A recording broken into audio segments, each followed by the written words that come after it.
This is probably the hardest video I've had to make, but I think it could be the most important. Why? Because it forces us to consider the patient's point of view, even if it makes us uncomfortable viewing it at times. I would like to thank the lady in question for her willingness to share her story on this channel, and my colleagues for allowing me to share their notes and decision-making processes. I'm going to put you in their position. What would you do? Warning, beware the retrospectoscope and judgment of others. None of us are the perfect clinicians, certainly I'm not. We often make clinical decisions without a perfect knowledge in a high-pressure, time-sensitive environment. I have no crystal ball, and if you do, please can I have it? What matters is being willing to learn, grow, change, and become better with time. Remember, our patients are our best teachers, but only if we choose to listen to them. Listen and see what we can learn from her journey. Let's call her Jane. She's a 65-year-old lady with no previous history of skin cancer. She has multiple sclerosis, which is stable, having been on biologic treatments since 2011. But she does suffer from chronic irritating hand warts for many years, with many successful treatments already in secondary care. She comes to your clinic with what she calls a new wart on her cheek. She's noticed it perhaps 8 weeks ago, and there's been no symptoms other than what you can see in the photographs. Here's my colleague's notes. The lesion's only 3 millimeters in diameter, and it's consistent with a small viral wart. What would you do now?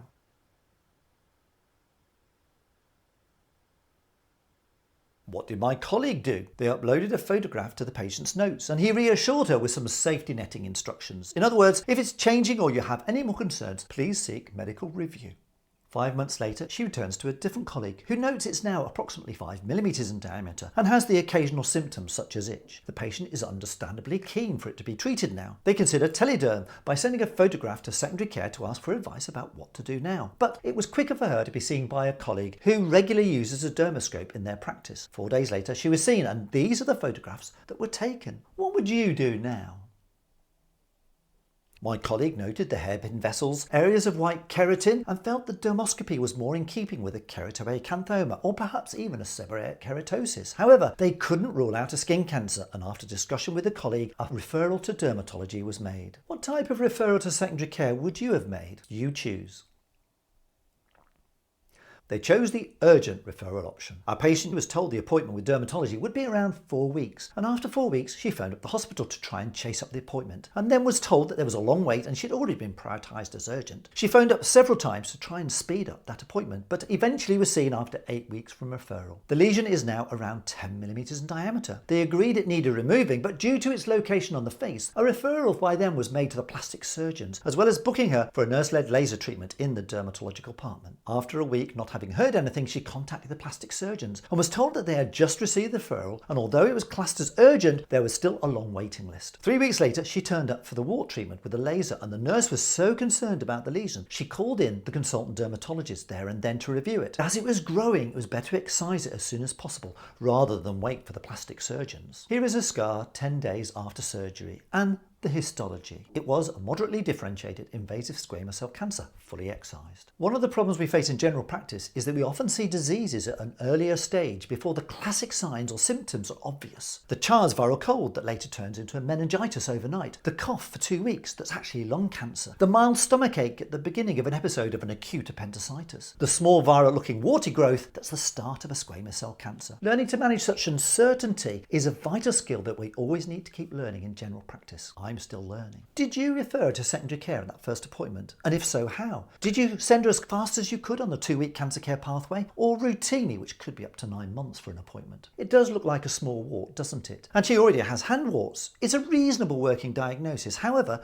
her immunosuppression does increase her risk for skin cancer. We should always be asking ourselves, what ifs? And could this be the start of something more serious? If you had referred her at that first appointment, are you one of those doctors who hates uncertainty and can't manage risk properly in your patients? You may be flooding secondary care with unnecessary referrals and your patients suffering healthcare inflicted harm as a result. If it's a wart, you may reason that 50% get better anyway within 12 months and 90% within 2 years, so wait and see is a reasonable option. 80% of the acute illnesses we see in general practice get better without our involvement anyway. Primum non nocere. First, do no harm. However, she has warts that aren't resolving due to her immunosuppression. So if it's a wart, I think it's unlikely to go away on its own. Did you opt to treat her? And if so, how? If it's on the foot, i.e. a verruca, over-the-counter wart paint is an option, but this is on the face and it can't be applied there. Do you have access to cryotherapy and know how to use it properly? Here's my links to my video on warts and on how to learn cryotherapy. We don't get histology using cryotherapy. Could you cut it out? Does your medical insurance cover you for that? And do you have the skills? Our clinician opted for it's a wart. Let's wait and see. But what other options could we consider in this situation? I can think of two more. Firstly, you can monitor it. Plan to review her yourself in, say, 2 months. I often review patients with skin lesions I'm not sure about, using time as a diagnostic tool. Uncertainty isn't wrong, it just needs managing. Secondly, consider phoning a friend. Can you ask a colleague? None of us knows everything. A problem shared is a problem halved, as the saying goes. Be willing to discuss difficult decisions with others, especially if they have more experience in a certain area of medicine than you. Develop your own network of friends to phone and try not to practice in isolation. We can learn and support each other. Remember, safety netting isn't a get out of jail free card. It's more than just saying come back if you have more concerns. Instruct your patient with care about what to look out for and their importance. I often write my name for the patient on a piece of paper and with the days I work, and I say it's my fault. Call me if you have any more concerns. This does two things. It lowers the barrier for your patient to seek review and it makes sure that they come back to me and not to one of my colleagues. I am taking responsibility. Do you practice discharge and dismiss or discharge and follow up? In dermoscopy, I recommend discharge and follow up. What would I have done? I'd have slapped my dermoscope on it first of all, looking for clues to its true nature. And when you see a small warty growth like this, I want you to think of the film The Magnificent Seven, but alter it slightly to the not so magnificent Scaly 6. Warts, seborrheic keratosis, actinic keratosis, Bowen's, keratoacanthoma and squamous cell cancer. 999 out of 1,000 of these will be one of those 6. I have videos on each of these conditions you can watch. You know, I think I may have offered a cryotherapy.